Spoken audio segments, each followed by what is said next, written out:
Hello friends, welcome to రుచి వంటిల్లు. ఈరోజు మనం పావ్ బాజీ చాలా టేస్టీగా ఎలా తయారు చేసుకోవాలో చూద్దాము. ఈ పావ్ బాజీని ఇంట్లోనే మనం చాలా ఈజీగా ప్రిపేర్ చేసుకోవచ్చు. దీనిని వేడివేడిగా తింటే చాలా బాగుంటుంది. సో లేట్ చేయకుండా వీడియోలోకి వెళ్ళిపోదాం.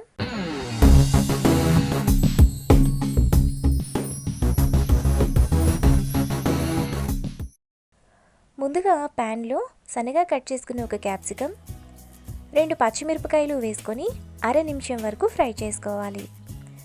ఇలా చేయడం వలన క్యాప్సికమ్కు ఉన్న పచ్చివాసన అంతా పోతుంది. క్యాప్సికమ్ ఇలా వేగిన తర్వాత అందులో 3 కట్ చేసుకున్న టమాటా, పావు కిలో ఉడికించిన ఆలూను ఇలా మ్యాష్ చేసుకొని వేసుకోవాలి. ఇప్పుడు టేస్ట్కి తగినంత ఉప్పు, 1/2 టీ స్పూన్ కారం, 1 teaspoon kasuri methi, 1/2 teaspoon అల్లం వెల్లుల్లి paste, 1 tablespoon butter, 1 tablespoon pav bhaji masala వేసుకొని కలుపుకోవాలి.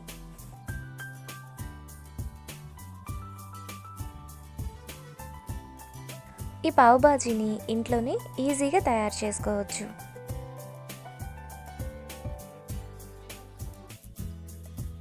ఇలా కలుపుకున్నాక అందులో అరకప్పు ఉడికించిన బఠానీ వేసుకొని మెత్తగా మ్యాష్ చేసుకోవాలి. మరీ మెత్తగా కాకుండా కొంచెం బరకగా ఉండేలా చేసుకోవాలి.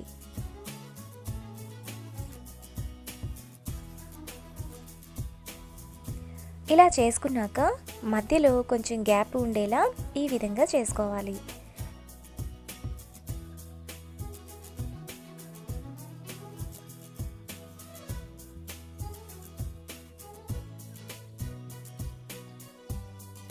ఇప్పుడు ఆ గ్యాప్లో 1 టేబుల్ స్పూన్ ఆయిల్ వేసుకోవాలి. ఆయిల్ వేడయ్యాక సన్నగా తరిగిన 1 ఉల్లిపాయ, తరిగిన కొత్తిమీర కొద్దిగా, 1/2 టీ స్పూన్ పావ్ బాజీ మసాలా, అర టీ స్పూన్ జీలకర్ర పొడి వేసుకొని కలుపుకోవాలి. మసాలా కొద్దిగా ఉడికిన తర్వాత ఈ స్టేజ్లో ఉల్లిపాయలను ఇలా చేసుకుని మసాలాలో యాడ్ చేసుకుంటే టేస్ట్ చాలా బాగుంటుంది. సపరేట్గా ప్యాన్ యూజ్ చేయాల్సిన అవసరం ఉండదు. ఉల్లిపాయలు వేగిన తర్వాత మసాలా అంతా కలిసేలా కలుపుకోవాలి.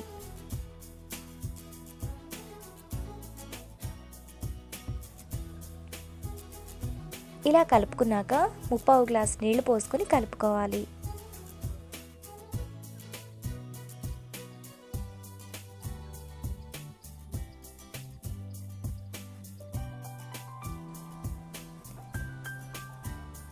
ఇప్పుడు మూత పెట్టి 5 నిమిషాలు మీడియం ఫ్లేమ్లో ఉడకనివ్వాలి.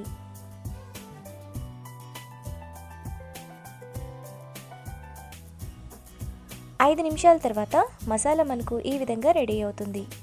మీకు మసాలా కొంచెం గట్టిగా కావాలంటే వాటర్ని అడ్జస్ట్ చేసుకోండి.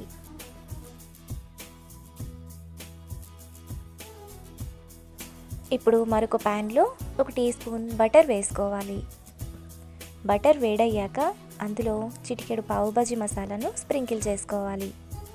ఇప్పుడు కొద్దిగా తరిగిన కొత్తిమీర వేసుకొని పావు బాజీ బ్రెడ్ను 2 వైపులా మసాలా పట్టేలా రబ్ చేసుకోవాలి. దీనిని వేడివేడిగా తింటే చాలా బాగుంటుంది. ఇలా చేసుకున్న తర్వాత ప్లేట్లోకి ముందుగా మనం చేసుకున్న ఆలూ మసాలా, ఫ్రై చేసుకున్న పావు బాజీ, ఉల్లిపాయ ముక్కలు ఇంకా నిమ్మకాయతో సర్వ్ చేసుకోవాలి. ఈ పావ్ బాజీని వేడివేడిగా సర్వ్ చేసుకుంటే చాలా టేస్టీగా ఉంటుంది. అంతే, ఎంతో టేస్టీగా ఉండే పావ్ బాజీ రెడీ. ఈ వీడియో మీకు నచ్చినట్లయితే లైక్ చేసి, షేర్ చేసి, సబ్స్క్రైబ్ చేయండి.